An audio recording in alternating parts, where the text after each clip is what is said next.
ብዙዎቻችሁ መሪዎች የምትቸገሩበት አንድ ነገር ሳትዘጋጁ ማውራትን ነው የሚከብዳችሁ አይደለ? እሱን የምትለማመዱበትን መንገድ ልስጣችሁ። ጎግል ላይ ትገቡና ራንደም ወርድ ጀነሬተር የሚል አፕ አለ።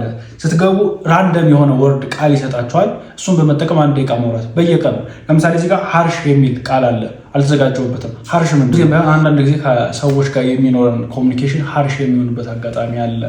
እሱን ደግሞ በተገቢው መንገድ ሃንድል ማድረግ መቻል ከዛ ግንኙነት እኛ የምንፈልገውን ነገር እንድናገኝ ጥሩ ስሜት እንዲሰማን ለዛ ሰውም ከኛ ጋር የሚኖረው ግንኙነት ጤናማ እንዲሆን ያደርጋል። ለምሳሌ ከደንበኞቻችሁ ጋር ኦር ደግሞ ከምትቀርባቸው ሰዎች ጋር የሚኖራችሁ ግንኙነት ወይም ንግግር አንዳንዴ ሀርሽ የሚሆንበት አጋጣሚ ላይ እናንተ ማተረጋጉ ከሆነ ቶሎ ሪስፖንድ የምታደርጉ ከሆነ ኢፌክቲቭ አይሆንም። ስለዚህ እሱን ሃንድል ማድረግ አስፈላጊ ነው። ብቻ የመጣላችሁ ነው የምትናገሩት። እዚህ ጋር ዝግጅት የለም። የምትለማመዱት በዚህ መንገድ ስለሆነ ንግግራችሁን ማሻሻል የምትፈልጉ ከሆነ ደግሞ የፊታችን ግንቦት 4 ማክሰኞ ማታ 2 ሰዓት ላይ ነፃ የመሪዎች ኦንላይን ትሬኒንግ ስላዘጋጀውላችሁ ለመመዝገብ ታች ላይ ያለውን ቴሌግራም ዩዘርኔም ጆይን አድርጉ።